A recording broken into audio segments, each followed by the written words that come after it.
welcome to today's edition on Igniting Insightful Conversations only at OLDN TV. I am your anchor, Blessing Dolo, broadcasting live from the OLDN TV studios.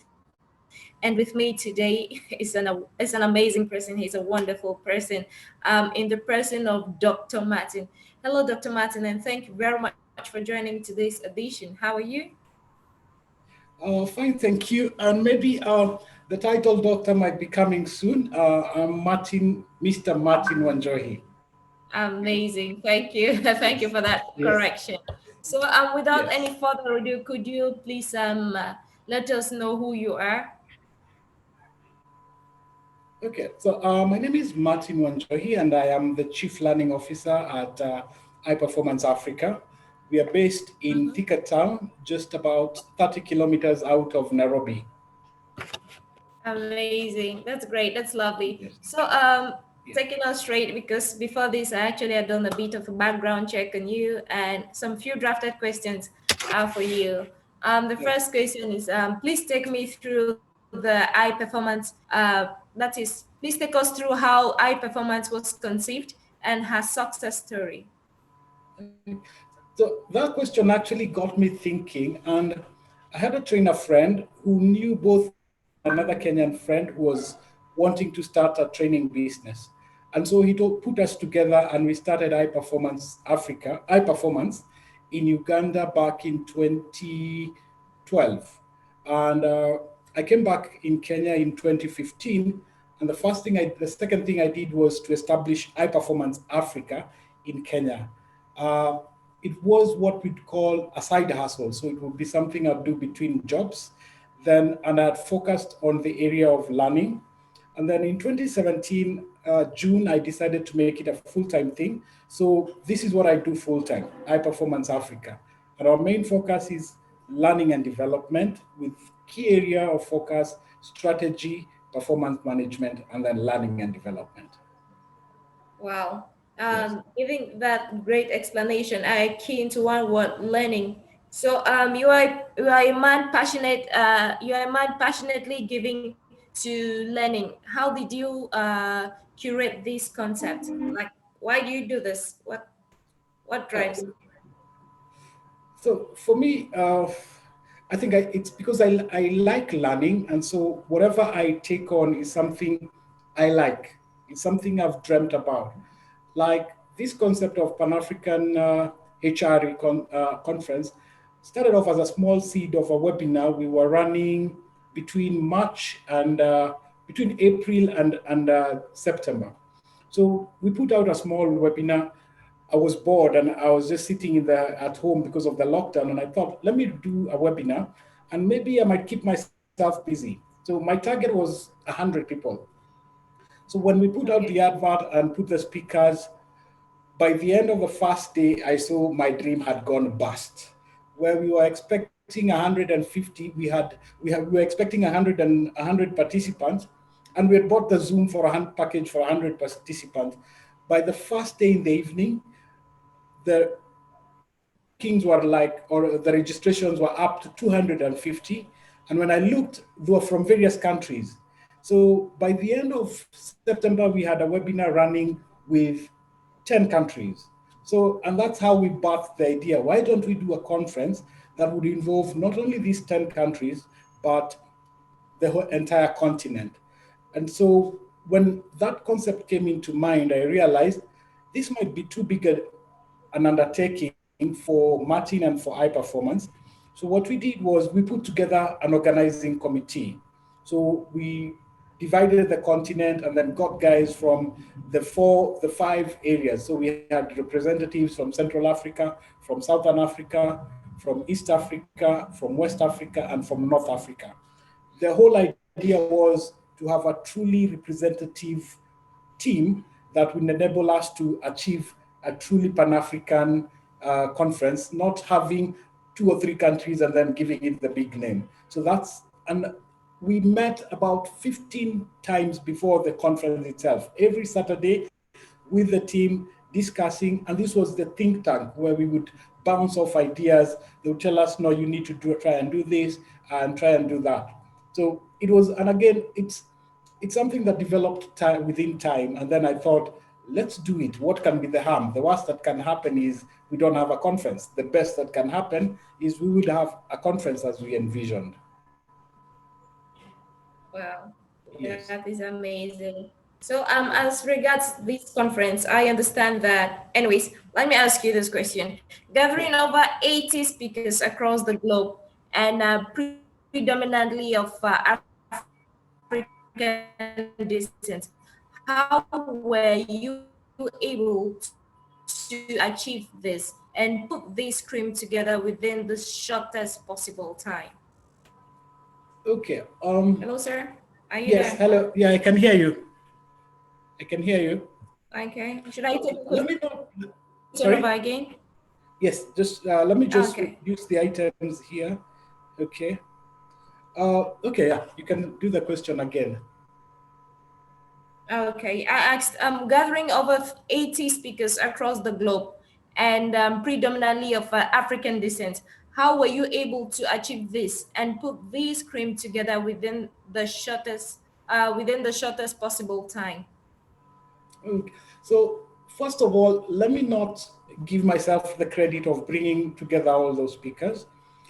When we put together the organizing committee, the whole idea was so that we're able to reach as many countries as possible.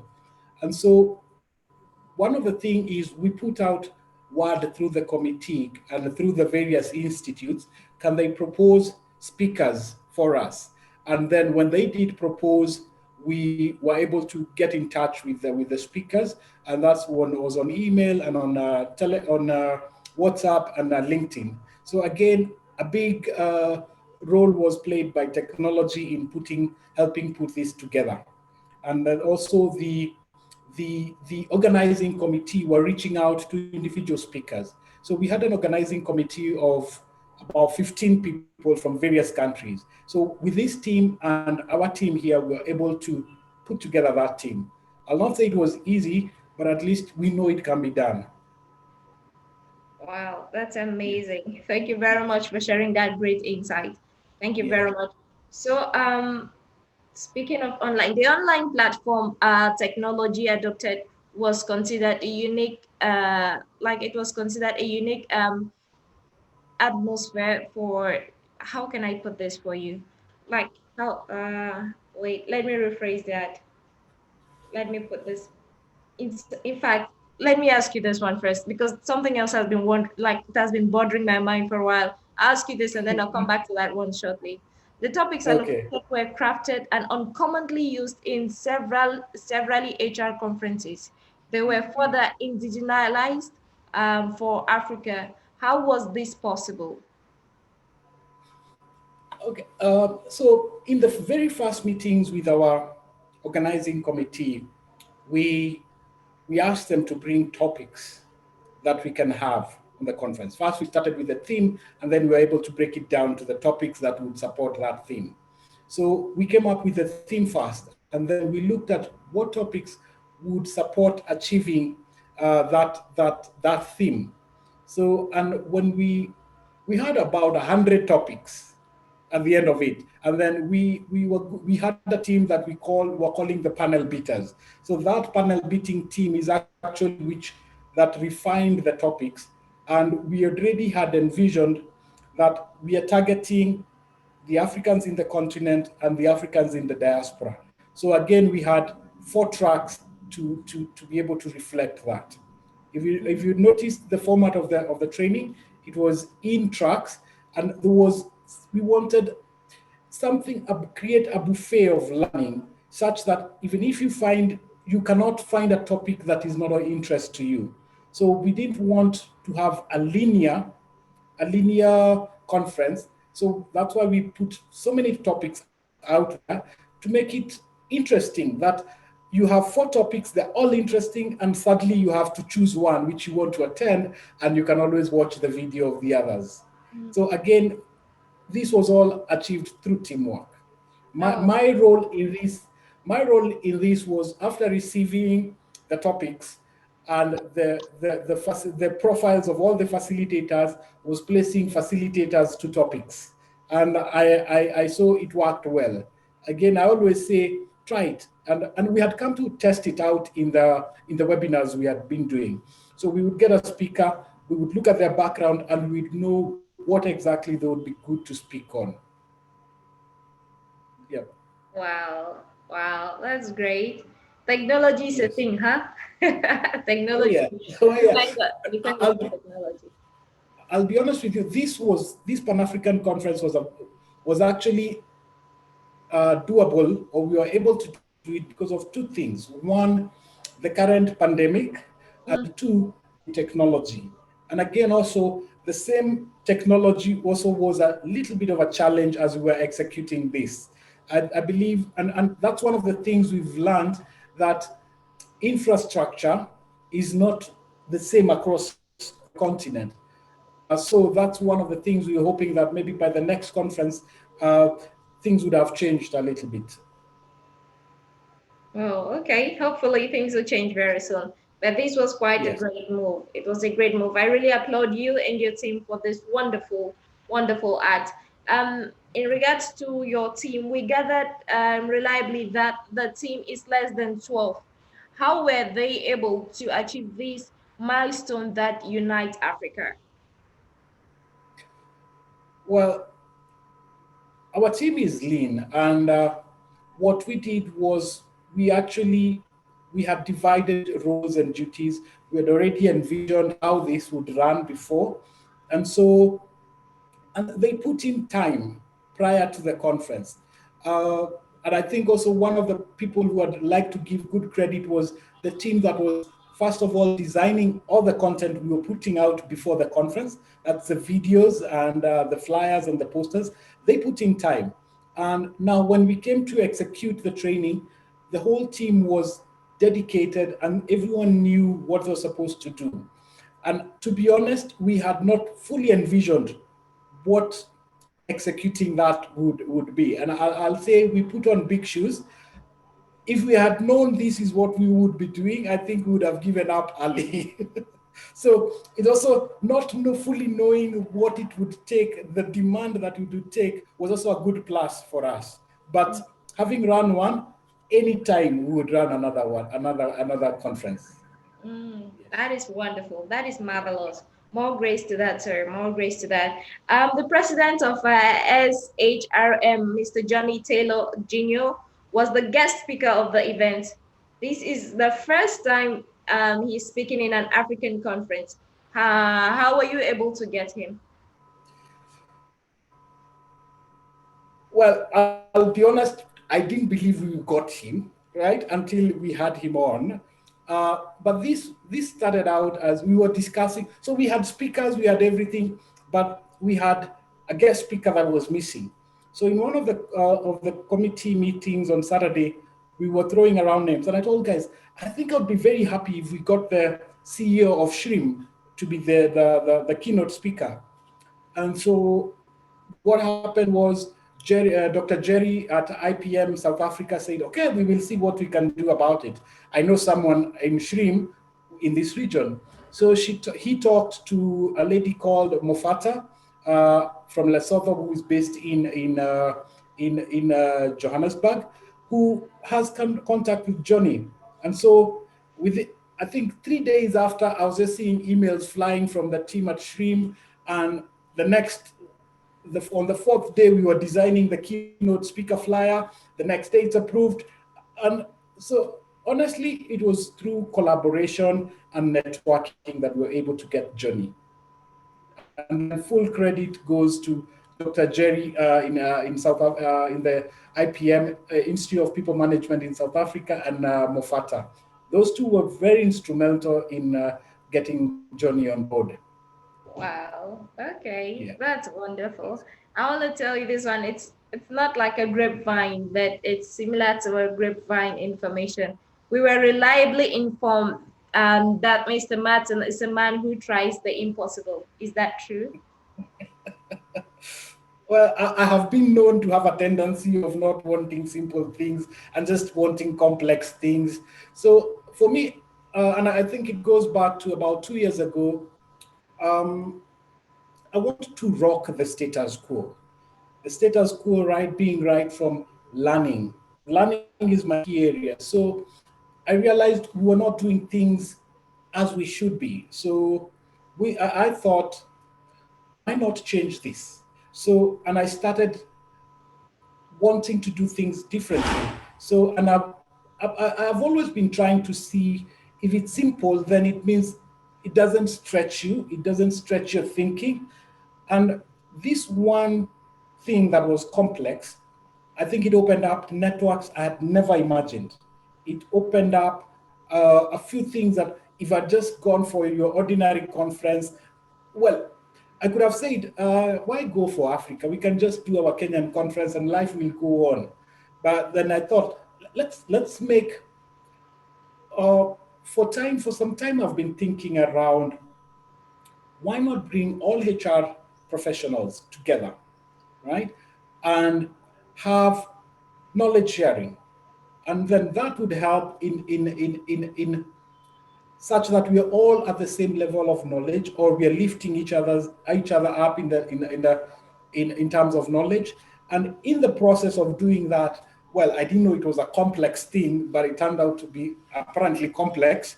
But we were having fun. So we do things that we are having fun. Even the webinar, as we started them out, they were fun to do.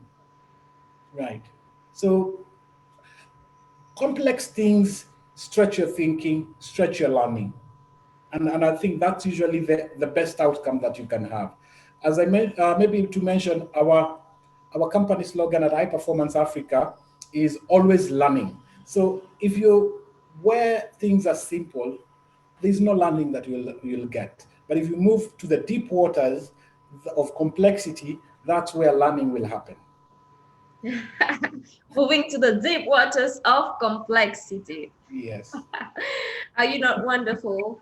Anyways, because of this great thing, I'm sure you're aware of the fact that like the Pan African is in the mouth of everyone. Yeah.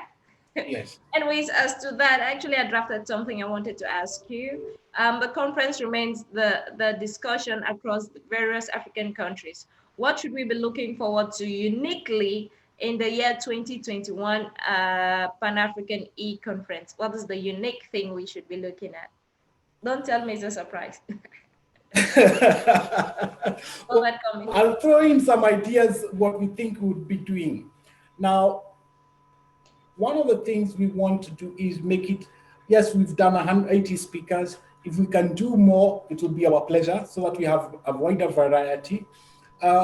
One of the things we would really want, and we had discussed this at some point when we were planning, we do not have uh, a recognition or award platform for professionals across the continent, where it is a contribute.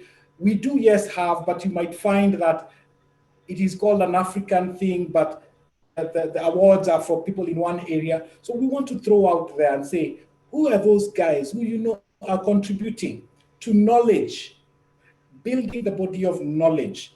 And so this is one of the things we would want to have people to expect. And the second thing is a bigger and a better Pan-African HRE conference in 2021. Yes. Wow. Thank you Yes. very much. Thank you very much, Mr. Martin. I'm just curious though, of all the diversities that exist in administration, why HR? What's it about HR? Let me share something. I am not even HR. I'm not a HR professional. My background is sales, and then I got into learning and development through a course of neurolinguistics programming. And so I ended up training my sales teams how to sell, and then I grew into the other areas of training. So when I came into Kenya, HR, learning and development is bundled in HR as a body. So then it ended. I am stuck with HR because that's where that's where L&D is placed in this country. So it is not a standalone. Like I know in other countries, you might find learning and develop is as a standalone institute, right? Where we have something like the ATD, where Nigeria also has a body that is just charged with developing trainers and developing learning and development. But for me, in my case, in this country, I found myself bundled in HR. And so we started out training HR, and then we realized, I always say, before you move out, put your house in order.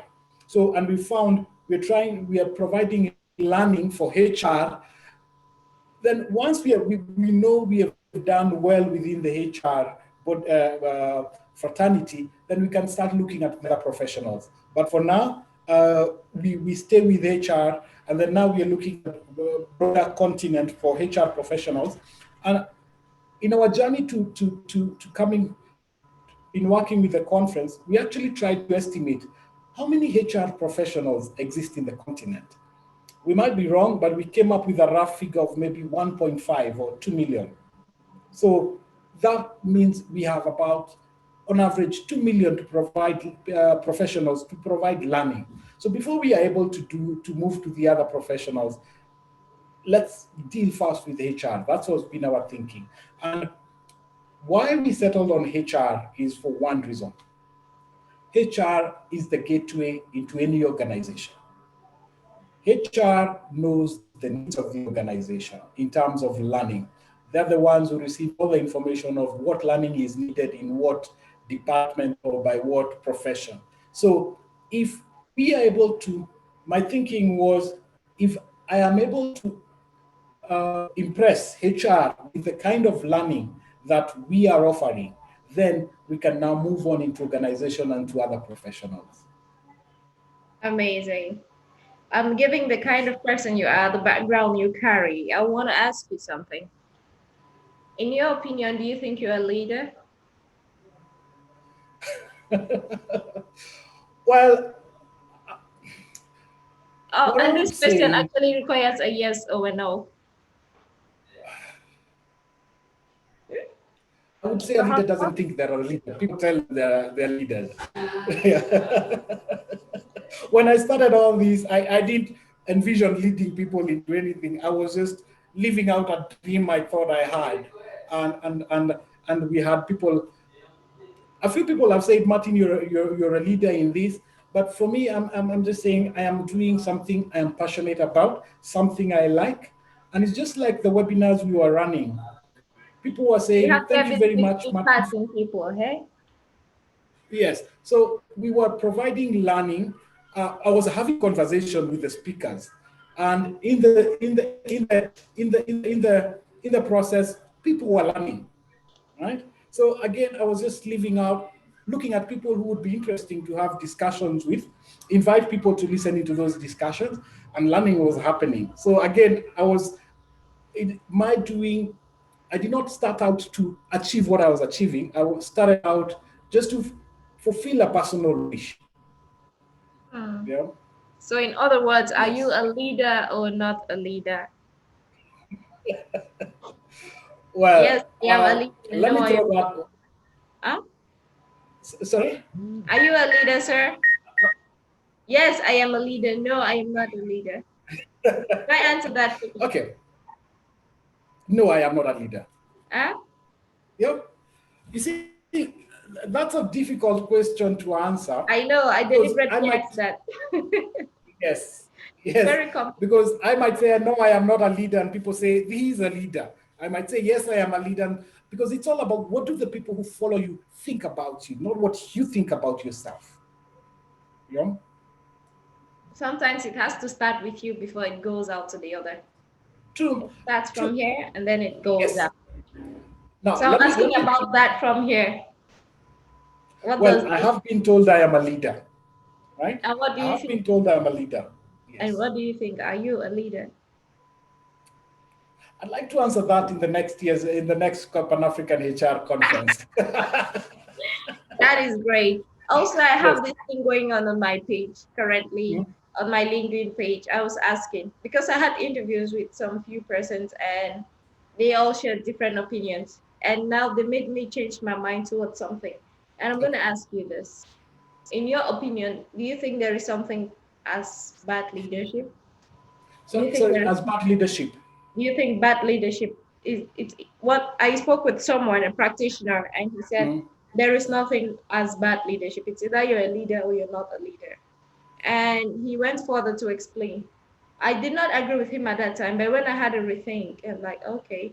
And now I spoke with another OD. He's like, yes, there is bad leadership. And then I spoke with another OD practitioner. He said, there is no bad leadership. However, um, there are people who fake under the stewardship or under the signboard of leadership.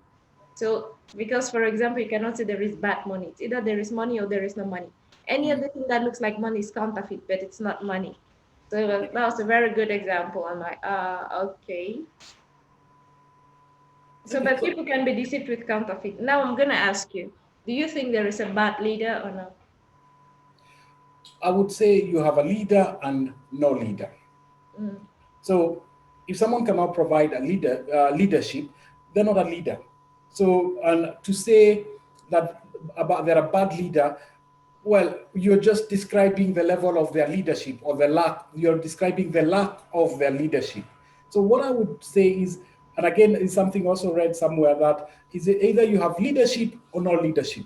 There's nothing as a bad leader or bad mm. leadership, because where leadership does not exist, then you have no leadership. Yeah. That's true. Very Yes. correct.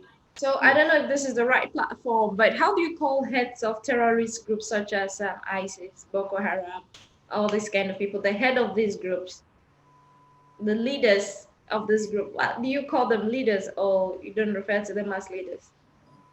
Okay.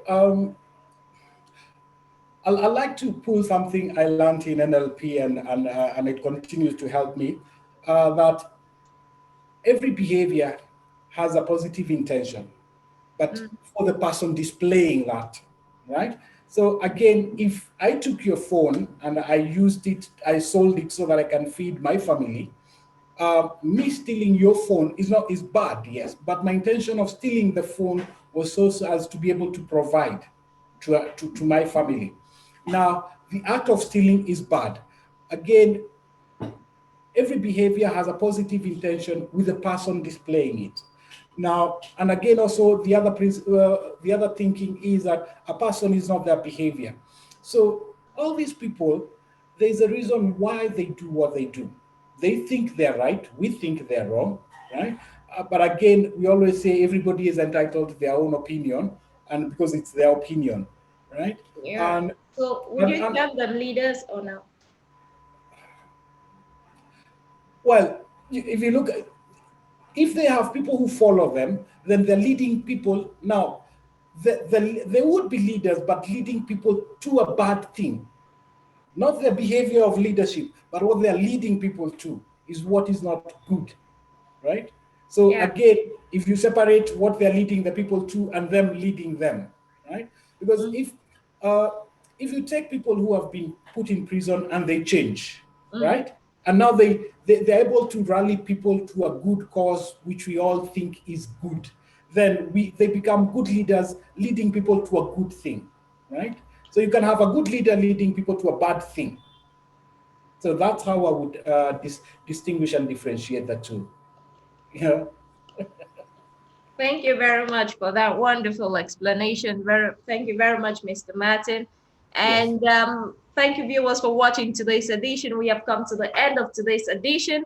Once again, I am your anchor, Blessing Dollar, broadcasting live from the OLDN TV studios, where we do igniting, insightful conversations.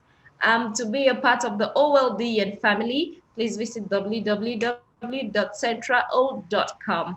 And if you're watching us on Facebook, please make sure you follow us. If you're watching us on YouTube, please make sure you subscribe. And why not hit the notification bell so whenever we upload a video, you're the very first to watch our videos. And please make sure you follow us on Instagram and any other social handle.